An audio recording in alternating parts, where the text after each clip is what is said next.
तो जी हमारे पास हैं सीड प्लांट्स। पहले हमने सीडलेस की बात की है। दो ग्रुप्स होते हैं हमारे पास सीड बेरिंग वेस्कुलर प्लांट्स के। एक होते हैं जिम्नोस्पर्म्स और एक होते हैं एंजियोस्पर्म्स। अब जो सीड होता है या जो बीज होता है जिम्नोस्पर्म्स में प्रोड्यूस होता है, इनके स्पोरोफिल्स के सरफेस के ऊपर कोन्स लगती हैं। ठीक है, साइज के हिसाब से फिर कौन को नाम दिया जाता है मेगास्पोरेंजियम और मैक्रोस्पोरेंजियम। सीड्स जो एंजियोस्पर्म के ये फ्लावर के अंदर होते हैं, जबकि जिम्नोस्पर्म्स के किसके ऊपर होते हैं? कॉन्स के ऊपर। स्पोरोफिल्स के अंदर कॉन्स होती हैं। हमारे पास इंपॉर्टेंट लॉन्ग क्वेश्चन है एवोल्यूशन ऑफ सीड के। सीड का आगाज कैसे हुआ, सीड बनना कैसे शुरू हुआ। अब जो सीड है ये फर्टिलाइज्ड मेगास्पोरेंजियम से बनता है। माइक्रोस्पोरेंजियम जो है मेल स्ट्रक्चर होता है, मेगास्पोरेंजियम जो है ये फीमेल रिप्रोडक्टिव स्ट्रक्चर होता है। इसके बाद एक इंटेगुमेंट होती है, कवरिंग होती है, और ये कवरिंग जो है ये एम्ब्रियो के ऊपर होती है। अब एवोल्यूशन के दौरान कि कैसे सीड बनता है, किन किन स्टेज से गुजरता है, इनके बारे में डिस्कस करते हैं हम। ये हमारे पास एक नॉर्मल लीफ है, उसके अंदर हमारे पास क्या है? ओवरी है, ओव्यूल्स हैं, और उसके अंदर डेवलपमेंट फर्टिलाइजेशन फ्यूजन के बाद एंथ्रीडियम और एंथ्रीडिया और एग की फर्टिलाइजेशन के बाद हमारे पास क्या बनेगा? एम्ब्रियो। उस एम्ब्रियो के ऊपर कवरिंग्स बनती हैं, ये कोट्स बनते हैं। इन कोट्स को हम क्या कहते हैं? इंटेगुमेंट या इंडिहेसेंट। सबसे पहले हमारे पास डेवलपमेंट ऑफ हेटेरोस्पोरी। जितने भी सीड प्लांट्स हैं ये हेटेरोस्पोरस होते हैं। अगर सिर्फ माइक्रोस्पोर प्रोड्यूस करेंगे, सिर्फ मेगास्पोर प्रोड्यूस करेंगे तो होमोस्पोरस होंगे, लेकिन इनके अंदर दो तरह के स्पोर्स प्रोड्यूस होते हैं, माइक्रोस्कोर भी और मेगास्पोर भी। इस वजह से ये हेटेरोस्पोरस हैं। मैक्रोस्पोर जर्मिनेट करेगा और बनेगा माइक्रोस्पोरेंजिया। मेगास्पोर जर्मिनेट करे मेगा स्पोर जर्मिनेट करेगा और बनेगा उसे मेगास्पोरेंजियम। मैगास्पोर के अंदर हमारे पास फीमेल गमीटोफाइट बनेगा, जबकि माइक्रोस्पोर से हमारे पास मेल गमीटोफाइट बनेगा। रिप्रोडक्टिव ऑर्गन्स बनेंगे आगे से इनसे। मेगास्पोर्स के अंदर से फिर हमारे पास सीड प्लांट्स जर्मिनेट होते हैं और उस फोरेंजियम के अंदर ही रहेंगे फीमेल के। और जो मेगास्पोर है ये फिर टिनी फीमेल गमीटोफाइट बनाएगा, और ये फीमेल गमीटोफाइट से फिर दोबारा इनके अंदर भी, जैसे हमने सीडलेस वेस्कुलर प्लांट्स के अंदर अल्टरनेशन ऑफ जनरेशन देखी है, बिल्कुल उसी तरह इनके अंदर भी अल्टरनेशन ऑफ जनरेशन होगी।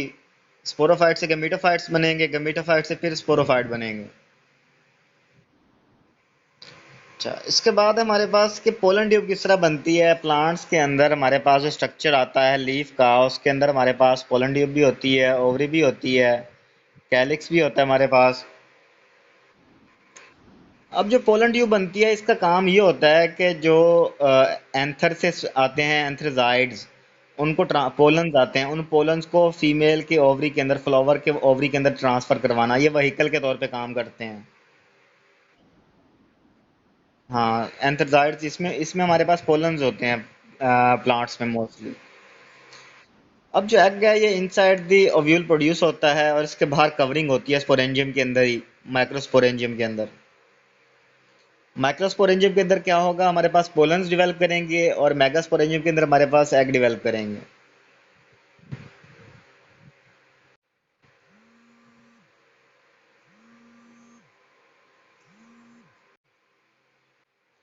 तो रिस्पेक्टिव रिस्पेक्टिव हमारे पास स्ट्रक्चर्स बनते हैं मेल के और फीमेल के फ्रॉम द स्पोर्ट्स। ठीक है, माइक्रोस्पोर से मेल के मीटोफाइट बनेगा, मेगास्पोर से फीमेल के मीटोफाइट बनेगा। फ्लैजिलेटेड स्पर्म जो है इसका काम ये होता है कि इसको एग तक पहुंचाने में हेल्प आउट करता है, किसको? स्पर्म को, पोलन को। अब ये जो रुकावट आती है पहुंचने तक, एग तक पहुंचने के लिए कोई ना कोई रास्ता तो चाहिए ना। अगर आपने एक प्लेस से दूसरी प्लेस पे जाना है तो उसके लिए आपको रोड चाहिए। ठीक है, इसी तरह ये एक रोड मैप प्रोवाइड करते हैं, एक एरिया प्रोवाइड करते हैं जहाँ पे फ्लोट करता हुआ स्पर्म जाता है एग तक। अब ये जो ऑब्स्टेकल को क्रॉस करने के लिए ये जो पाथवे होता है that is called as pollen tube.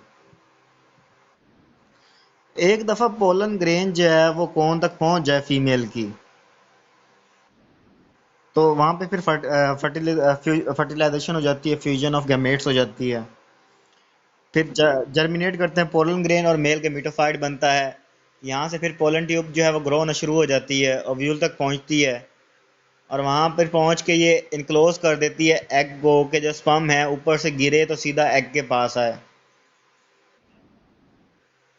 तो ये रोड मैप तय करेगी कि किस तरह ट्रैवल करना है स्पर्म्स ने, पोलन्स ने, वाया द पोलन ट्यूब्स, और पहुँचेंगे एग के पास। एग कहाँ पे होंगे? ओवरी के अंदर। तीसरा जो प्रोसेस आता है एवोल्यूशन ऑफ सीड में, वो हमारे पास evolution of integument around the megasporangium and seed. अब कॉनिफेरस पीरियड के अंदर जो प्लांट्स प्रेजेंट थे, जैसे कि फर्न हो गया, इनके अंदर जो स्पोरोफाइट प्लांट्स का है, इसके ऊपर प्रोटेक्टिव ब्रांच निकलती हैं जिन्हें हम कहते हैं आउटग्रोथ्स, या जिन्हें हम कहते हैं बर्ड्स। अब ये जो आउटग्रोथ्स हैं, कवरिंग्स हैं, ये होती हैं मेगास्पोरेंजियम के ऊपर, क्योंकि फर्टिलाइजेशन भी तो फीमेल रिप्रोडक्टिव ऑर्गन के अंदर ही होनी है, मेगास्पोरेंजियम के अंदर या फीमेल गेमिटोफाइट के अंदर। तो फीमेल गेमिटोफाइट के अंदर ही हमारे पास जाइगोट होगा, उसके अंदर ही हमारे पास एम्ब्रियो होगा। तो हमने प्रोटेक्शन तो इन्हीं की करनी है, हमने मेल रिप्रोडक्टिव ऑर्गन की प्रोटेक्शन नहीं करनी। इस वजह से जो इंटेगुमेंट या इंडिहेसेंट कवरिंग होती है, that is formed around the megasporangium. हाँ जी। अब जो इनक्लोजिंग होती है मेगास्पोरेंजियम के अंदर, मेगास्पोर जो है मेगास्पोरेंजियम के अंदर ही रहेगा। अब ये जो मॉडिफाइड स्ट्रक्चर होता है मेगास्पोरेंजियम के बाहर, कवरिंग बनने के बाद, इंडिहेसेंट बनने के बाद, ये जो स्ट्रक्चर होगा मेगास्पोरेंजियम का, फिर ये कहलाएगा ओव्यूल। अब ये जो फर्टिलाइज्ड ओव्यूल होता है जिसके अंदर जाइगोट बन जाता है, फिर ये सीड के अंदर कन्वर्ट होता है। सीड फिर जो है ये कन्वर्ट होता है आगे एम्ब्रियो के अंदर। अच्छा जी। नेक्स्ट है हमारे पास जिम्नोस्पर्म्स या नेक सीडेड प्लांट्स जिनके ऊपर कवरिंग नहीं होती। जो प्लांट बॉडी होती है जिम्नोस्पर्म्स की, ये साइज में क्या होती है, बहुत बड़ी होती है, that is tall in size. Woody होते हैं और पेरेनियल ट्रीज होते हैं, श्रब्स होते हैं। वुडी वो होते हैं जिनकी स्टेम मोटी होती है, जिसको हम मुख्तलिफ पर्पजेज़ के लिए यूज़ कर सकते हैं, घर बनाने के लिए, फर्नीचर बनाने के लिए, जो मर्जी चाहे उनसे बना सकते हैं, स्पोर्ट्स का सामान बना सकते हैं। पेरेनियल ट्रीज वो होती हैं जो कि साला साल जो है ये पूरा साल इनकी ग्रोथ चलती है। श्रब्स श्रब्स होती हैं जो छोटे मोटे झाड़ियाँ होती हैं जो हमारे पास। अब जो प्लांट बॉडी है स्पोरोफाइट होती है, इसके अंदर स्टेम्स भी होते हैं, लीव्स भी होते हैं, रूट्स भी होते हैं। क्यों? इनके अंदर हमारे पास हम ये असल में हम बात कर रहे हैं अब ट्रैक्योफाइट्स की, ट्रैक्योफाइट्स की तरफ हम मूव कर रहे हैं। ट्रैक्योफाइट्स के अंदर तो हमारे पास वेल डेवलप्ड स्टेम भी होगी, लीव्स भी होंगे और रूट्स भी होंगे। हाँ जी। अब जो स्टेम है, इसके साइकस के अलावा बाकी सब के अंदर इसके अंदर ब्रांचिंग होती है। मतलब एक शाख निकली हुई, उस एक शाख से आगे मजीद बहुत सारी शाखें निकली होंगी। दो इकसाम के पत्ते होते हैं इनके अंदर, लीव्स होते हैं हमारे पास। पहले होते हैं फोलिएज लीव्स। फोलिएज वो होते हैं जिनसे आगे फ्रूट वगैरह, फ्लावर वगैरह बनना होता है। और दूसरे हमारे पास स्केलर लीव्स होते हैं जिनका काम सिर्फ और सिर्फ जो है वो रिस्पायरेशन या फोटोसेंसिस के रेट को इंक्रीज करना है। फोलिएज लीव्स जो है सिंपल भी हो सकते हैं और कंपाउंड भी हो सकते हैं, डिपेंड करता है किस एरिया में ग्रो कर रहे हैं, कौन से इकोसिस्टम में है, टेरेस्ट्रियल में है, एक्वेटिक में है, या आर्कटिक में है। लीव्स जो है ये एवरग्रीन होते हैं, सदाबहार होते हैं। मतलब ये इनके ऊपर कोई खजा का बहुत कम असर होता है, सिर्फ वही इनके पत्ते गिरते हैं जिनके अंदर वेसिस वगैरह जमा होते रहते हैं। क्यूटिकल होती है मोटी सारी, और वेनेशन भी सिंपल होती है, मतलब जिनके अंदर सेपरेशन जो पैटर्न्स होते हैं एक लीफ के अंदर, जो ब्लेड्स होते हैं वो भी सिंपल होते हैं। लीव्स की जो अरेंजमेंट है सिंपल भी हो सकती है, स्पाइरल भी हो सकती है, और साइक्लिक भी हो सकती है। मतलब गोल भी हो सकती है, साइकिल की फॉर्म में भी हो सकती है। अरेंजमेंट हो चुकी है हमारे पास। उसके बाद लीव्स जो है जीरोफाइटिक पिक्चर एग्जिबिट करते हैं। जीरोफाइट्स वो होते हैं जो कि टेरेस्ट्रियल में उसमें रहते हैं आपके पास डेजर्ट्स वगैरह में, जैसे कि कैक्टस है। क्योंकि सहरा के अंदर पानी ज़्यादा दस्तयाब नहीं होता, पानी तभी दस्तयाब होता है जब बारिश वगैरह आती है। तो ये पौधे क्या करते हैं, पानी को स्टोर कर लेते हैं इन दियर सक्कुलेंट ऑर्गन्स। सक्कुलेंट जो है वाटर स्टोरेज ऑर्गन्स होते हैं। जब ड्राई सीजन आता है तो जो स्टोर वाटर होता है उसी को यूटिलाइज करते हैं ये।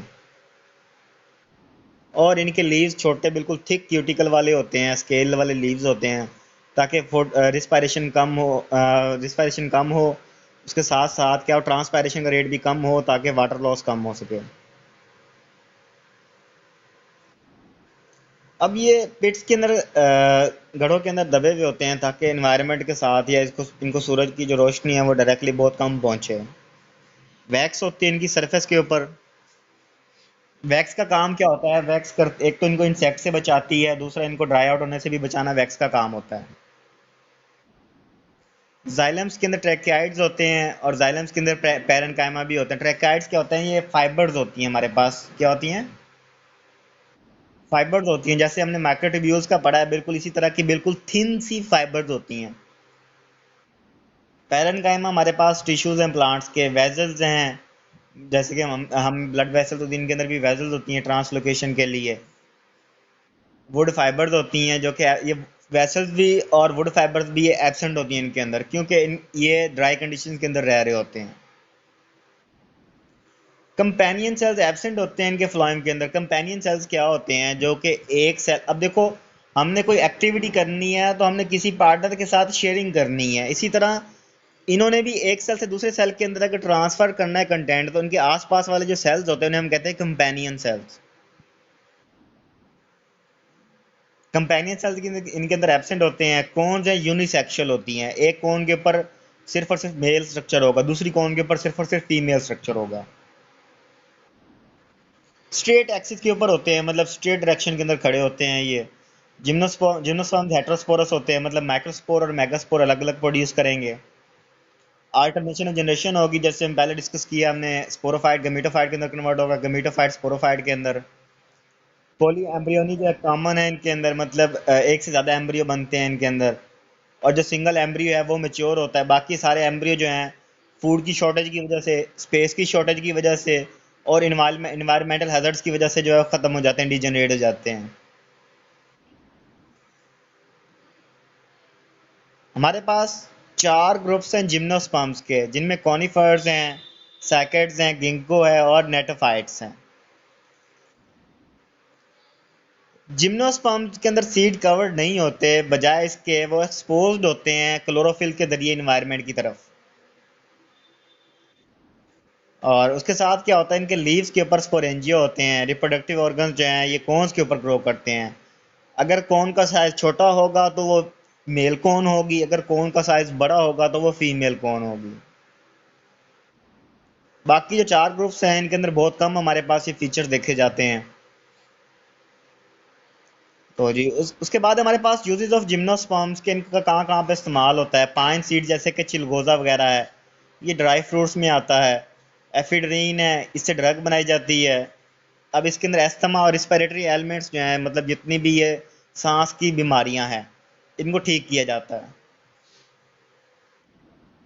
ठीक है, उसके अलावा सॉफ्ट वुड की कंस्ट्रक्शन बनाने के लिए, मतलब जो नरम लकड़ी होने वाली जितने भी आइटम्स होते हैं, पैकेजिंग के लिए, पॉलीवुड के लिए, बोर्ड बनाने के लिए और पेपर बनाने के लिए इस्तेमाल करते हैं जिम्नोस्पर्म्स को, क्योंकि इनकी जो लकड़ी है ये बड़ी सॉफ्ट होती है, इसको मोल्ड करना बड़ा आसान होता है।